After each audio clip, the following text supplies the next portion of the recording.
please subscribe and don't forget to press the bell icon to get notified whenever we upload a new video. प्रतीक त्रिवेदी के पास चलेंगे। Sambit Patra BJP के spokesperson भी हमारे साथ जुड़ गए। संबित भाई, स्वागत है आपका। लेकिन एक बार जमीनी हकीकत लेते हैं। प्रतीक, का ज्यादातर एग्जिट पोल सामने आ चुके हैं और वो एग्जिट पोल साफ इशारा कर रहे हैं।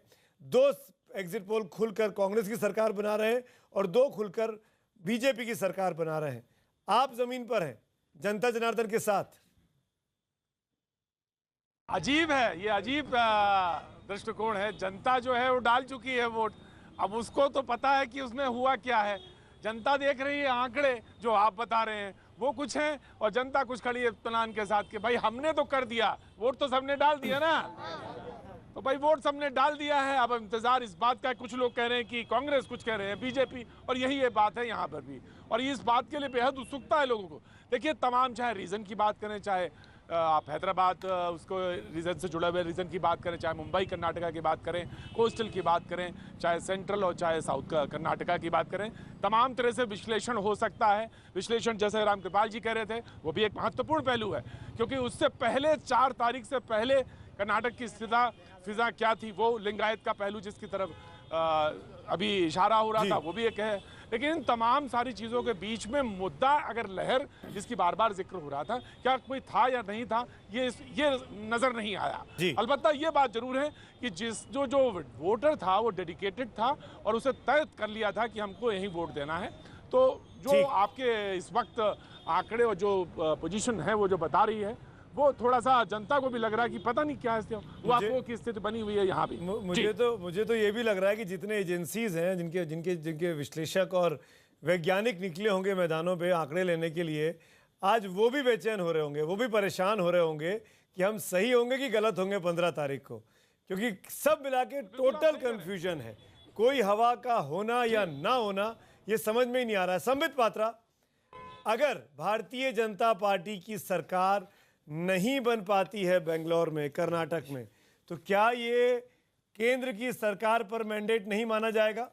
4 साल हो चुके हैं, आपका हिसाब मांगा जा रहा है। संबित पात्रा, देखिए सुमित जी, मैं मतलब अभी परिस्थिति ऐसी है, आप जानते हैं प्रवक्ताओं की, जब आरंभ होता है 5 और 6 बजे के बाद एग्जिट पोल्स, तो हम किसी भी चैनल में बैठे हो, रिमोट कंट्रोल हमारे हाथ में होता है और हम चुपके चुपके सारे चैनल देख रहे होते हैं कि आखिर सारे एग्जिट पोल क्या कह रहे हैं। और मैंने अभी चुपके चुपके 6 एग्जिट पोल देख लिया है। ऐसे एक्टिंग करता हूं जैसे कैमरे में देख रहा हूं, मगर मैं धीरे धीरे चेंज करके सभी देखता रहता हूं। खैर, यहाँ तो अच्छी बात है कि आप अपने आप ही नहीं, खैर यहाँ अच्छी बात है कि यहाँ तो आप खुद जो है 6 के 6 एग्जिट पोल दिखा रहे हैं। एक संबित जी, चुपके और डर के क्यों देख रहे हैं? नहीं, क्योंकि जिस चैनल में बैठे होते हैं ना, वो कहते हैं हमारा ही सटीक है, बाकी मत देखो। हम भी उस चैनल में कहते नहीं आपका ठीक है, मगर बाकी देख लेते हैं। तो इसलिए सारा कुछ देखने के बाद ये मालूम पड़ा है कि कहीं न कहीं एक कौतूहल की परिस्थिति है। 3 जगह भारतीय जनता पार्टी को आगे दिखाया गया है, 2 जगह कांग्रेस को आगे दिखाया गया है और एक जगह बता दिया नहीं, देखिए मैं बता रहा हूं ना, एक जगह 87 है, एक जगह 102 और 110 बीजेपी और 72 78 कांग्रेस है। इस प्रकार से ये डिवीजन 3 बीजेपी के फेवर में, 2 कांग्रेस के फेवर में और 1 में टाई दिखाता है। मगर मैं इसे बेसिक मैटर पे आता हूं। देखिए, जब 2013 का चुनाव हुआ था, 2013 में कांग्रेस पार्टी को 122 सीटें मिली थी, भारतीय जनता पार्टी को मात्र 40 सीट मिली थी। अभी मैं सुन रहा था रामकृपाल जी एक शब्द का इस्तेमाल कर रहे थे और जो टेनिस में भी इस्तेमाल होता है, बैडमिंटन में भी, एडवांटेज पॉइंट। देखिए, भारतीय जनता पार्टी शुरू से ही एडवांटेज पॉइंट की ओर बढ़ी है, उसने इजाफा किया है। कांग्रेस पार्टी डिसएडवांटेज में गई है, कहीं ना कहीं उसके आंकड़ों में गिरावट शुरू हुई है। अब देखना बाकी है कि कौन कहां जाके अटकता है। फिलहाल मैं एग्जिट पोल के बाद इतना जरूर कह सकता हूं, advantage Bharatiya Janata party, disadvantage Congress. समित भाई, मेरे सवाल का जवाब आपने अपने बहुत अच्छी बात समझा दी जी। आप 40 से बढ़ के 70 हो जाते हैं, मान लीजिए सरकार नहीं बनती है, तो ये नरेंद्र मोदी की सरकार के लिए मैंडेट नहीं माना जाएगा?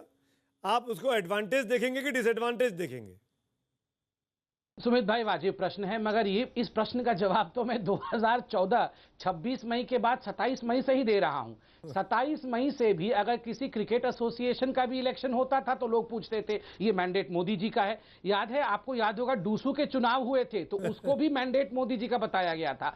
और अब उत्तर प्रदेश के चुनाव हुए थे तो चिल्ला चिल्ला के सब कह रहे थे ये फाइनल मैंडेट है, इसके बाद और कुछ आवश्यकता नहीं है। त्रिपुरा में भी हम जीत गए, हिमाचल में भी हम जीत गए, गुजरात में भी हम जीत गए। अब कर्नाटक, नो डाउट कर्नाटक एक बहुत महत्वपूर्ण चुनाव है, एक बहुत बड़ा प्रदेश है और गेटवे टू साउथ है। ऑफ कोर्स हर चुनाव महत्वपूर्ण होता है और हम इस चुनाव के जो भी नतीजे होंगे उसे सीरियसली लेंगे, मगर हर चीज को मोदी जी के मैंडेट के रूप में देखना मुझे लगता है अतिशयोक्ति होगा। अब नहीं, देखिए, इतनी बड़ी अपेक्षाओं का कैंपेन खड़े करने वाली सरकार की अगर देश की अपेक्षाएं पूरी नहीं करेगी तो वो तो लोकल बॉडी में भी यही लोग अपेक्षा करेंगे। आप अपेक्षाएं पूरी करते तो वो फिर मोदी जी से अपेक्षा नहीं करते।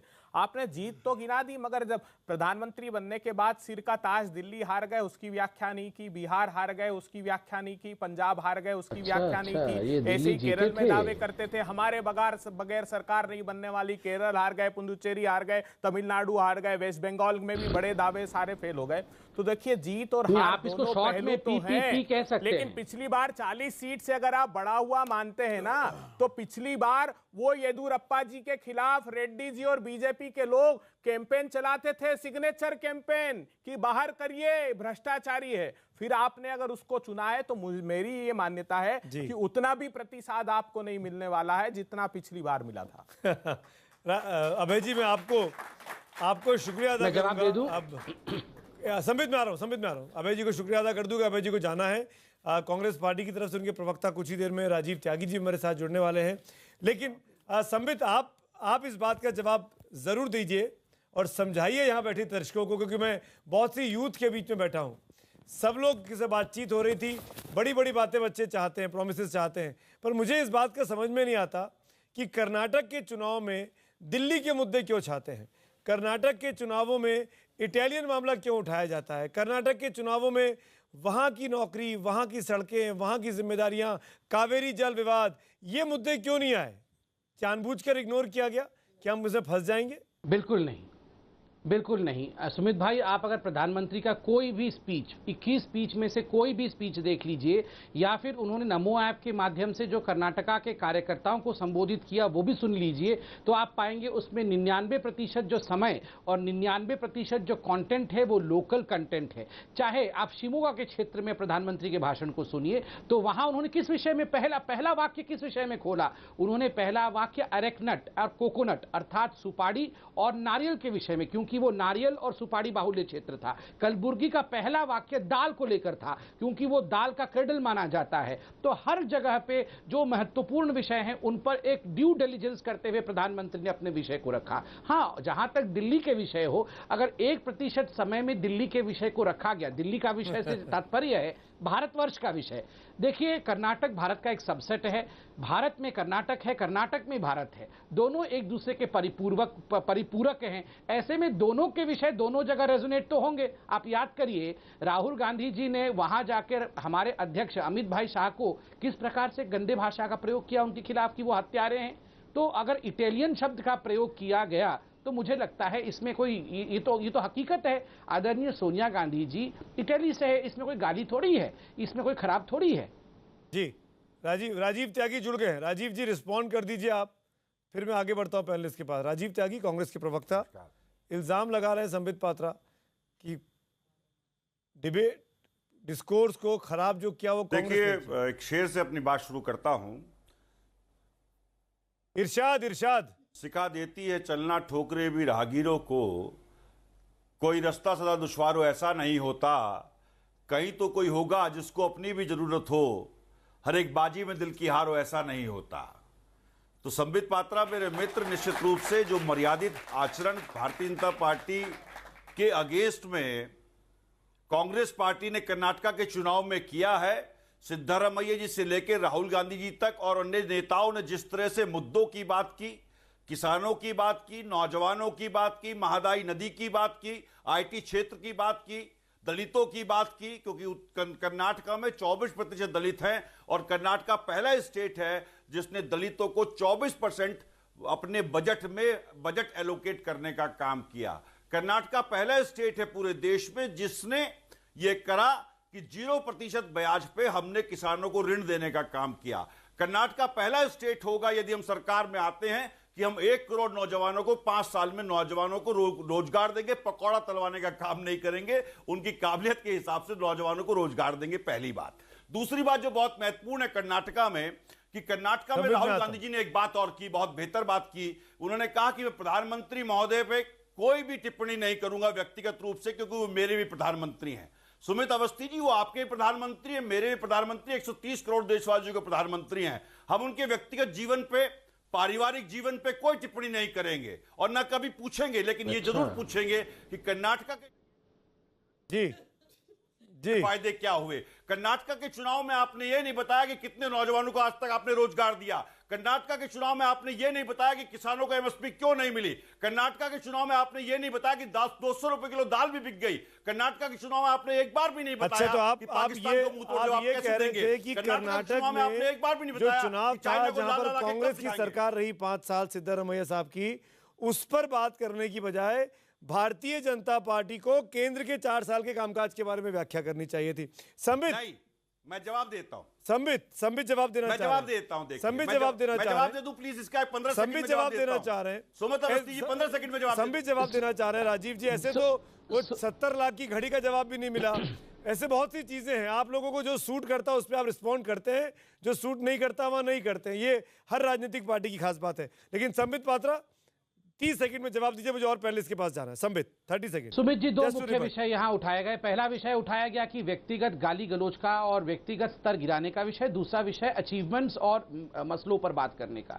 जहां तक व्यक्तिगत प्रहार का विषय है, मुझे लगता है विगत 2 दशकों से अगर हिंदुस्तान की राजनीति में किसी व्यक्ति पर सर्वाधिक प्रहार हुआ है, केवल मैं तो कहूंगा केवल भाषाई प्रहार नहीं, उसके अलावा भी प्रहार हुआ है, तो वो नरेंद्र मोदी जी है।